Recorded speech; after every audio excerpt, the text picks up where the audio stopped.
Okay, good morning, grade 7. We are now in the last topic of this school year in math. I'm trying to finish or at least get to this last topic because it's very important. You need to learn and understand this topic, and you need to learn the skills in solving equation before you get to grade 8 because it's very important. Okay? So, the last topic is, of course, linear equations in one variable. So, linear equations in one variable is part of the topic that you need to master before you get to grade 8. And this topic is found on pages 273 to 282 of your book.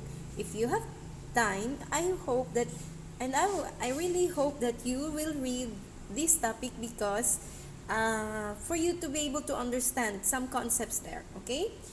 And also, we will be solving or we will be learning the different properties of equalities that you need to apply, in solving the equation.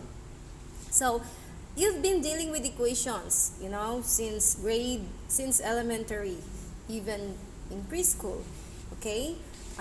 Only in high school, the equation is a bit different, or deeper than the ones you're used to.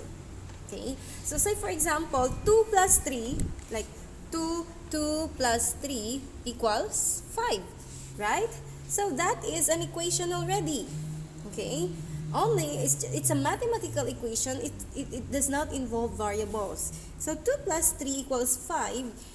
Let's solve it. 2 plus 3 equals 5, of course. 5 equals 5. So that gives us a true equation. So what is an equation? Okay, it's a mathematical statement, no?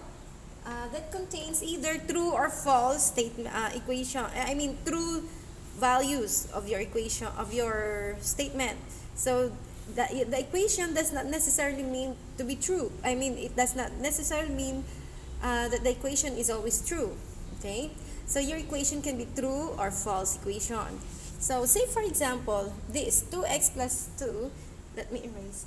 2x plus 2 equals 4. So if you take a look at your equation closely, hold on, I'm running out of ink.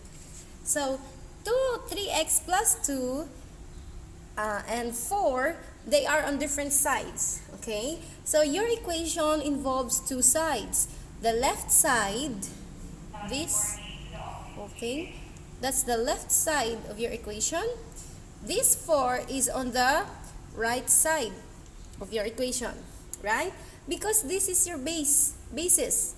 Okay, so this is the equal sign or equal symbol, and on the left side of your equal sign is 3x plus 2. That's the left side of your equation.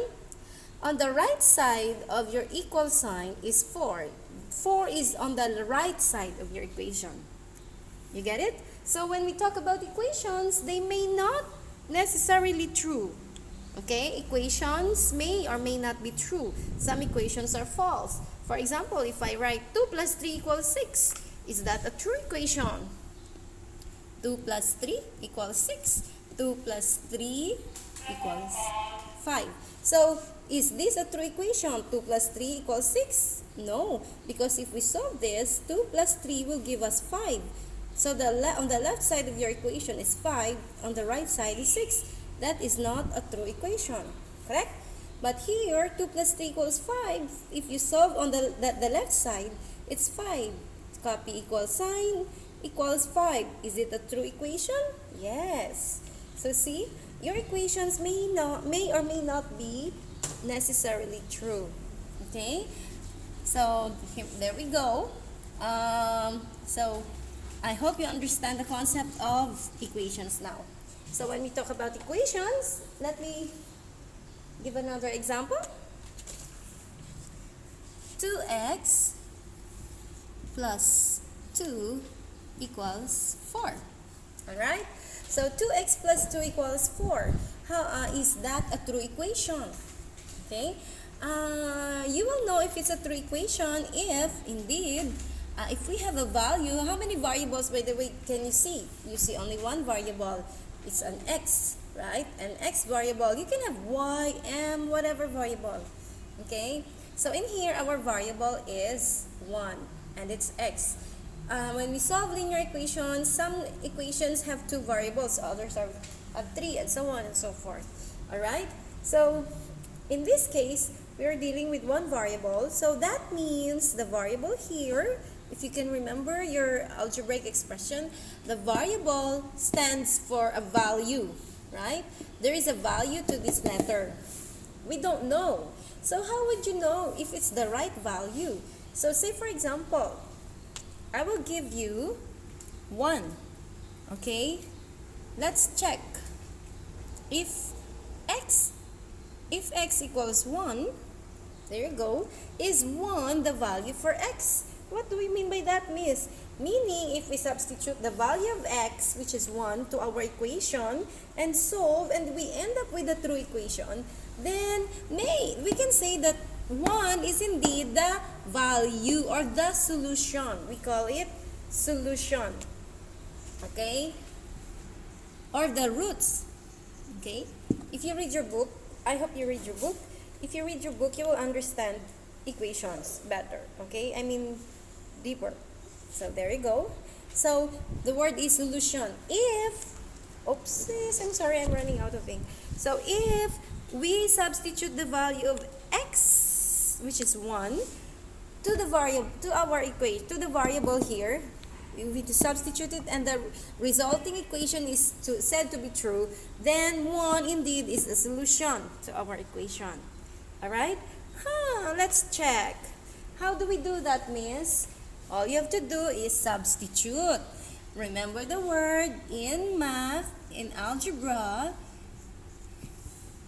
this is your best friend. The word is substitute. Okay? Remember when you used to evaluate, given the value, your expression, given the value of x equals this, okay, evaluate your expression, you substitute. Can you recall? So that's the same thing that we're going to do here. Okay? For us to check if our equation is true, we need to substitute. So copy 2. Instead of writing x, you substitute the value of x, which is 1. Alright? Plus 2 equals 4. Just copy the rest of the equation. Alright? So, perform the operation. 2 times 1. Remember to enclose your value because it means times. 2 times 1 because 2x means 2 times the value of x there, or 2 times x. Alright? So, let's now simplify. 2 times 1 is 2. Copy the rest of the equation. And then perform.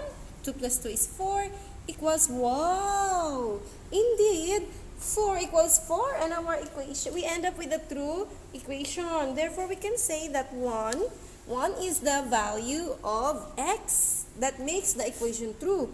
Therefore, we can say that, 3 dots, triangular. Therefore, we can say that 1 is the solution. Okay?